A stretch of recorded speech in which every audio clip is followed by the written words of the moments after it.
Hey folks, welcome back to another episode of the Ruby Rogues podcast. I'm your host, Charles Max Wood, and I'm going to be talking a little bit more in one of these Rogues extras on Kamal.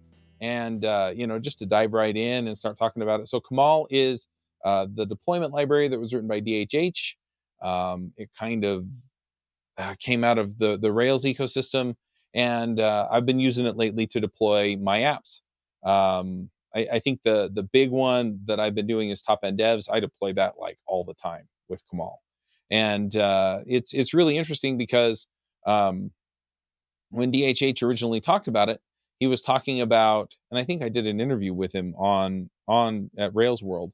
But he was talking about essentially he wanted the deployment story to be as simple as it was for Heroku, right? And I feel that, right?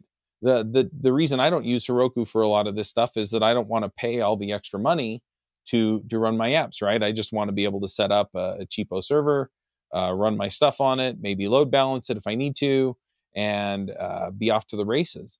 And so I'm looking at this, and I'm looking at the way that Kamal works, where it effectively just sets up Docker on your server, and then when you deploy, it builds the Docker image for you on your computer, and then it pushes it up to Docker Hub or some other Docker repository, and then it pulls the image down on the other end and deploys it. And I was like, wow, that's really slick. The other thing is that I can run a Docker image locally, and it'll look a whole lot like the thing running out in production. And so there's a lot of good stuff that's going on there. The other thing is that all I have to do is run one dumb little command, and it runs it the same way it is running it locally. So instead of having all of the setup on my machine and then the setup in the cloud, I don't have to worry about all that stuff anymore. And then it uses the traffic load balancer to figure all that stuff out. And so anyway, it's really saved me a ton of effort and probably a ton of money deploying with Kamal. And the other thing is you can use it for more than just Rails. And so if I ever have some other system to set up, that's all I have to do.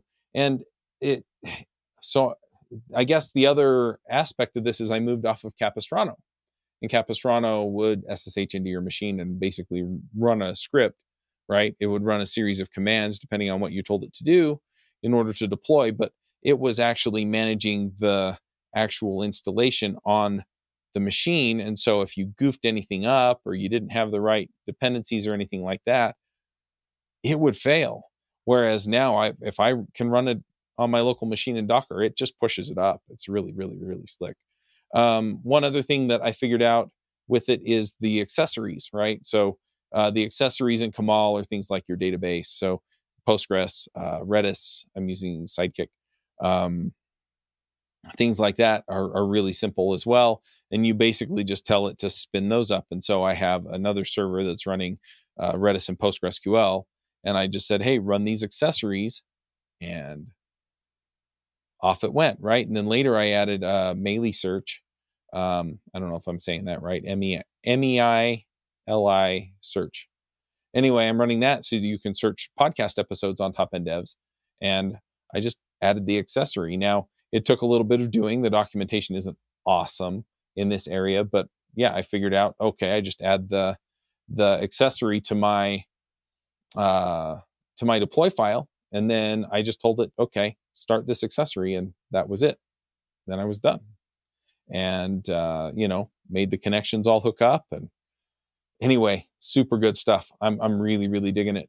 I also pulled in solid cache, and that all works seamlessly, right? Because the database is all set up and running and happy. And then I just have happy little backups running off of that server every day, so that I don't lose too much data out of there. And anyway, it's been awesome. Been so good. So as I kind of look at the future of Ruby and some of these things that are being offered out there, I mean, this is one area that's kind of painful for a lot of people, is just figuring out how to deploy your app. I mean, you can pay the extra to deploy to something like Heroku. I've used some other systems that tried to mirror it, and none of them really worked as seamlessly as Heroku did. But Heroku is expensive. And the other thing is that I like being able to manage my own stuff. And so I have to say that this is one aspect of Ruby that I'm really excited to see come along. So if you're interested in it, you can go to kamal-deploy.com, or is it .com? It's .com or .org, but anyway, you can definitely get things deployed that way. Kamal is Kamal, and yeah, super good stuff. If you're looking for more stuff about the future of Ruby or what's being um, made possible by some of the advancements in the Ruby space, definitely go check out the Ruby Dev Summit. That's going to be February 13th through 16th. It's all pre-recorded and it's all just going to be released on time. So just go check it out at rubydevsummit.com. Catch you later.